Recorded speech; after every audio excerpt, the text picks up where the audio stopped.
going on, friends? Screamin Eagle is an absolute scam, and I think all of us have been bitten by the Screamin Eagle scam at least once, especially if you're new to Harley-Davidson. Now, every now and again, from time to time, I still get questions about Screamin Eagle camshafts and parts. But whatever you do, don't get bit by the scam. Now, I say Screamin Eagle is a scam because Harley-Davidson has the absolute ability to put these parts in their bikes. Number one, they're 49, sometimes 50 state emissions legal. So for what you're paying for the motorcycles, they should already come with these parts already installed. But the fact is that Harley-Davidson, this is how they make money on the backside of you, is through selling you high-performance parts that are Harley-Davidson, and also it is a good way for the dealerships to make some money on the backside of you as well. Not necessarily a bad business model if you ask me, but it's bad for the consumer. Guys, please don't forget, if you enjoyed today's video, don't forget to hit that like button and consider subscribing to the channel if you haven't done so already. Now, for the price of new Harley-Davidsons, I will admit it is kind of hard to complain about the power that they're coming with today. But it all comes down to principle. They have the ability to put more power in these bikes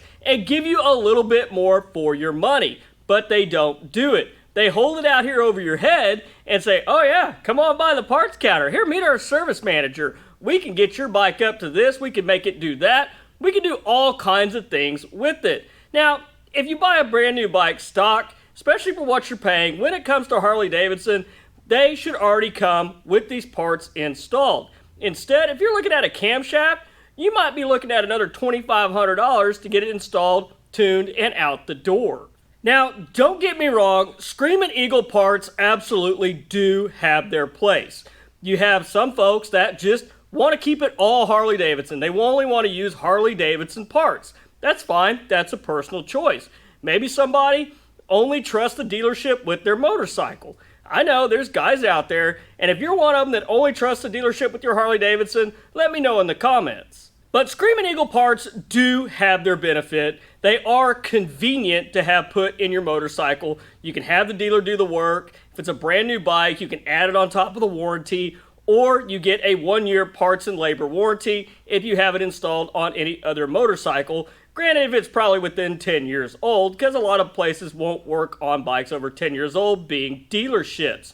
Now, if you know anything about warranty or ever had anything like that done, and you've had a failure, the finger pointing starts on what caused the failure. And obviously, you probably already guessed it. It's not going to be the dealership own up and say, oh yeah, that part caused the issue, or somebody that working in the service department working on your motorcycle did something wrong and caused the failure. So just get ready for that if you're relying on that 1-year warranty and you have an issue. Now I want to clarify and say that's not every single dealership, but it is a very real possibility in the grand scheme of things. Do Screamin Eagle parts make power? Absolutely. You can bet your bottom dollar, whether it's a twin cam, even an old Evo, or maybe even the new Milwaukee 8, they're going to make power, and they'll make some serious power.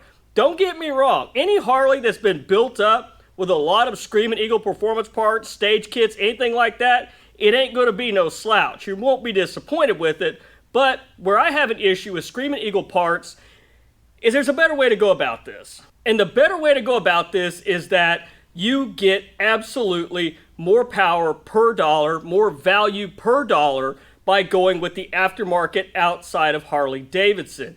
Because number one thing you have to remember when it comes to Screamin Eagle parts, these are based completely around being 49, 50 state legal. They have to find ways to make power and still remain within that box that the government puts them in. Yeah, I know, it's really shitty, it sucks, but it is what it is coming from an OEM manufacturer, and that definitely always harkens back to the Screamin Eagle Super Tuner. Man, that was a great tuner. That's back when Screamin Eagle was Screamin Eagle. Years ago, Screamin Eagle parts, I would argue, could compete with a lot of aftermarket parts before the government stepped in and really started putting restrictions on everything.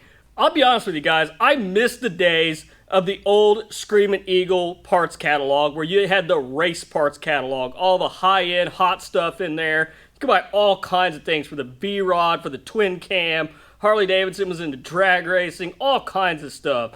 Those days are really kind of gone now. When it comes to Screamin Eagle these days, there's really not anything that's not legal for road use anymore. There's no off-road parts anymore, any of the really good high-performance stuff. Harley-Davidson has changed a lot over the years, and so have the Screamin Eagle parts. Now, a lot of questions I get are about Screamin Eagle cams, stage kits, things like that. And sometimes from talking to viewers, I find that they still feel like Screamin Eagle is what it used to be years and years ago. That's just not the case anymore. Screamin Eagle parts are not really race parts anymore these days.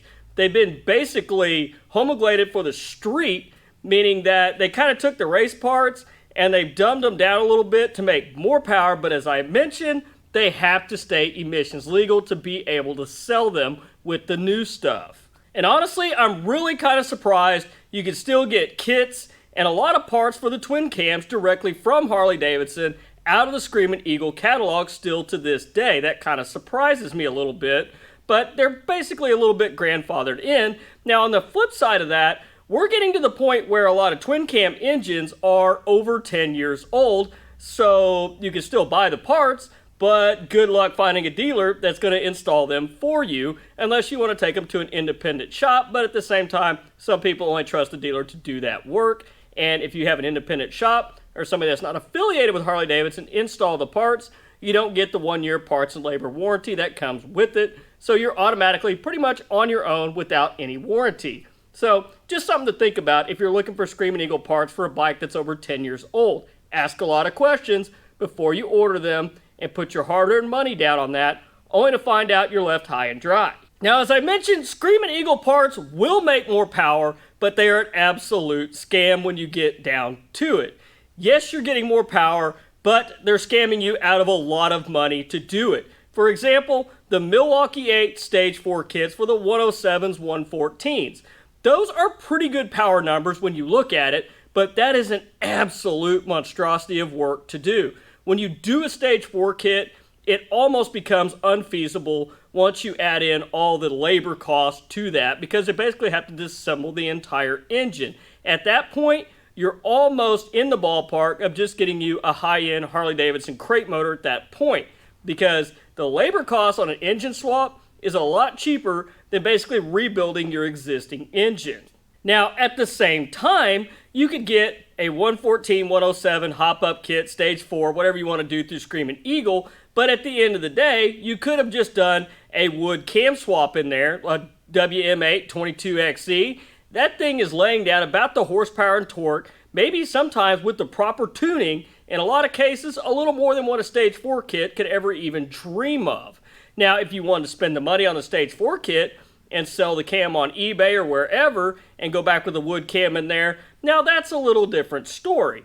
But at the same time, that's a lot of money and a lot of labor to do that when it comes to one of those kits. The other issue that we run into with Screamin Eagle and warranties and all that is that you're locked into the street performance tuner. Now, I don't really care what anybody says when it comes to, yeah, that's safe for the motorcycle to run at those temperatures and at those levels.